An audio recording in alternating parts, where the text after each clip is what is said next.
Hello mga friends, welcome sa ating YouTube channel, ProFixer. At ngayong araw ay mayroon tayong gagawing isang Bluetooth speaker. So kahahatid lang ng customer natin dito sa shop.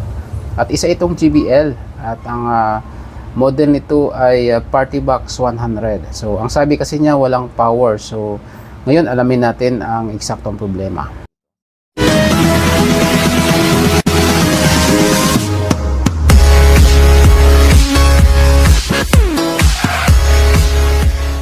Isalpak muna natin or i-plug in muna natin para malaman natin ang eksaktong problema bago natin buksan, kasi baka mamaya dito lang sa wire ang problema.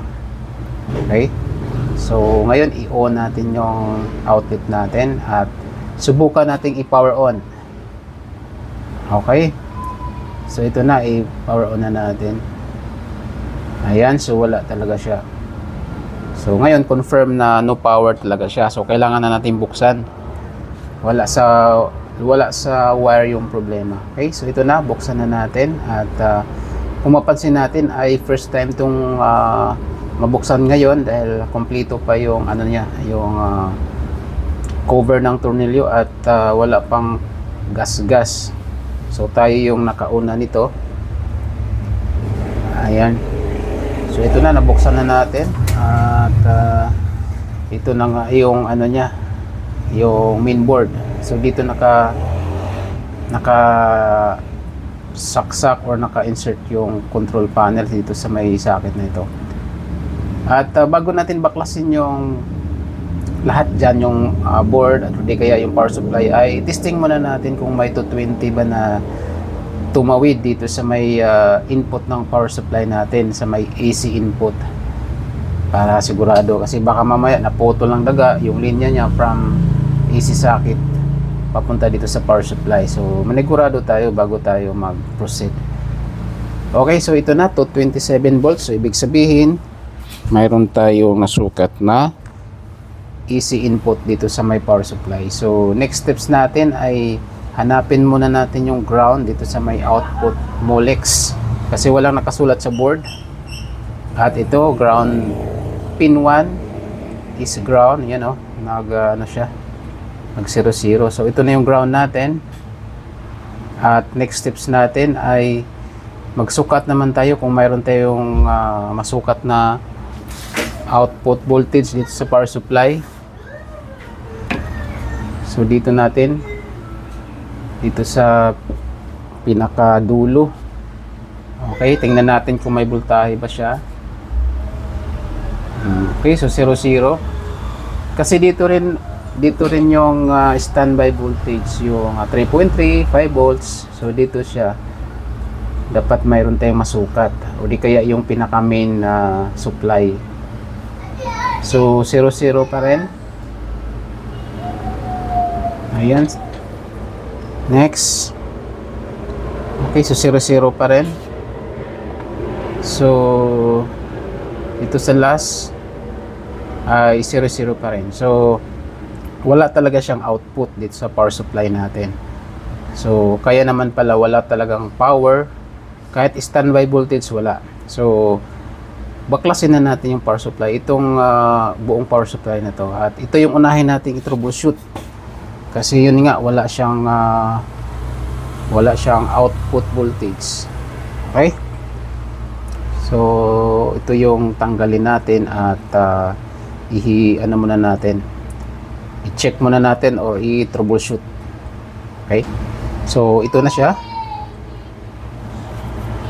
Baklasin natin yung board para makita din natin lahat. Kasi pwede namang makita natin yung components na nasunog, or sa physical appearance siya makita na natin kung anong nasira. So ngayon baklasin natin lahat-lahat para sigurado tayo. Okay, so ito na siya. Ito yung component, solder side. Medyo corroded na siya. Siguro sa medyo matagal na rin siya. Ayan o. At ito naman yung component side. Okay, so wala tayong nakitang sunog. Medyo makinis pa yung component side niya. So dito lang sa may solder side medyo corroded siya, pero wala din tayong nakitang sunog or nangitim dyan sa board. So wala din. Okay, so ang unang tingin check dito is itong filter capacitor. Alamin natin kung may shorted. Kasi dito naka-diretso yung supply niya sa may galing sa bridge rectifier. So mayroon tayong nasukat na 0.47 sa forward bias. So ibig sabihin normal siya. Okay? Wala siyang problema, walang shorted. So dito tayo sa lines, easy lines dito sa fuse saka line 1 or line 2. So ito yung kabila, dito naka-insert yung fuse. At na-check natin na open. So open yung line 1. Okay? Line 1 or line 2. Depende na sa inyo kung anong tawag. Kasi dalawang pins, dalawang line lang yan eh. Ayan. So ito yung fuse. Recheck natin ulit. Ayan. Okay. So confirm talaga na open. So yun yung unang suspect natin, itong fuse na ito. Okay? Okay, so ito na. Ito na siya. At hindi ko napakita sa inyo kung sa pagtanggal ng fuse dyan dahil nalubatan tayo ng cellphone. Okay, so ang pinalit natin dyan is dalawang components, itong bridge rectifier at saka yung fuse. Yung unang palit ko pala ng fuse ay pumutok ulit. So kaya napag-alaman ko na may problema pala yung bridge rectifier. Kaya yun, nakita nyo naman, dalawa na yung nilagay natin dyan, yung bridge saka yung fuse. So ang problema pala sa bridge rectifier, sa AC in, yung AC in nya, yung pin 2 at pin 3 ay mayroong resistance. Okay? So sa pin 3 to pin 4 is normal, or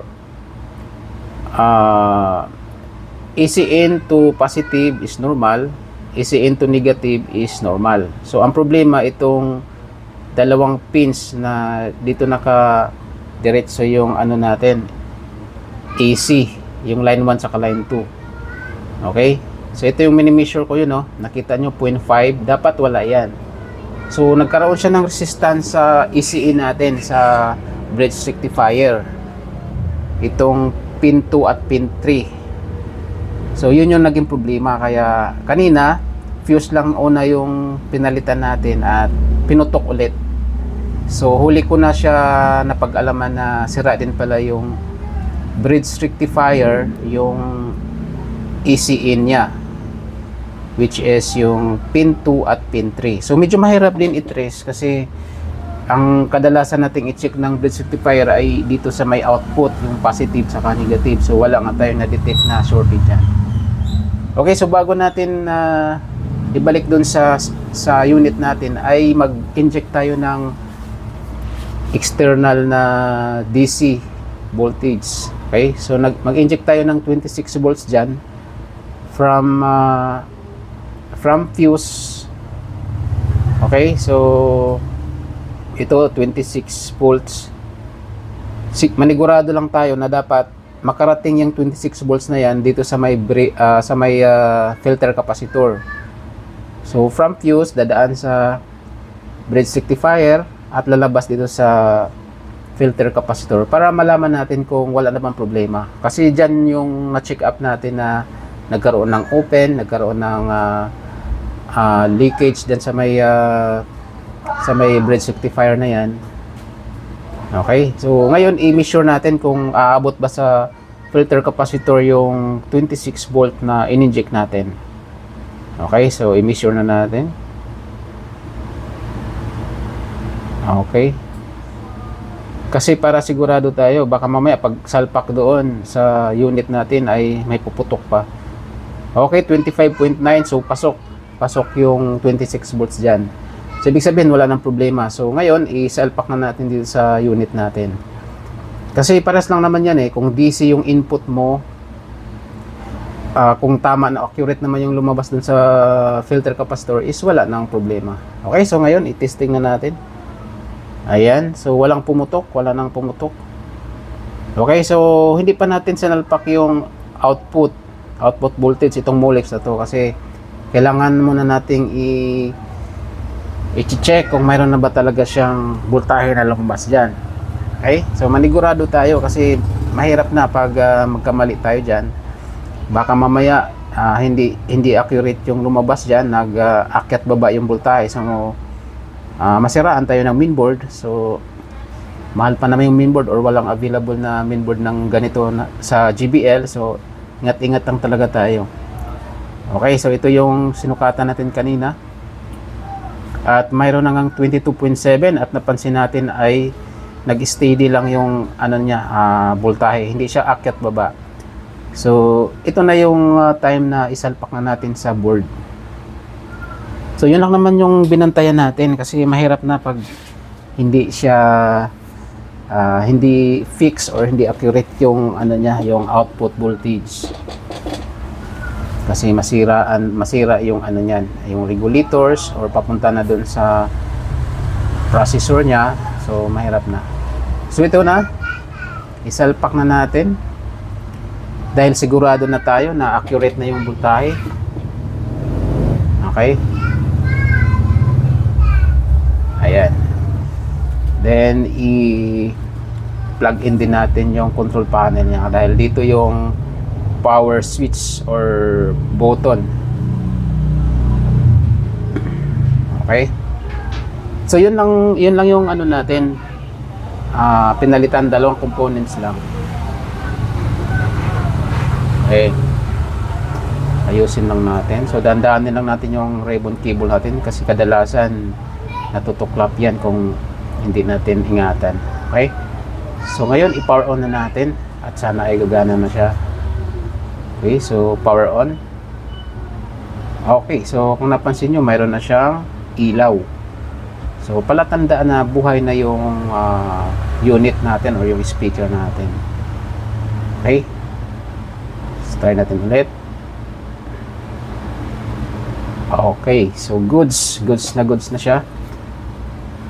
Ayan, sa likod ay umilaw na yung speaker niya. Okay, so nasolve na natin yung problema at kung bago ka pa lang sa channel natin ay huwag kalimutan mag-subscribe at pindutin yung notification bell para ma-update kayo pag mayroon tayong bagong repair tips na i-upload.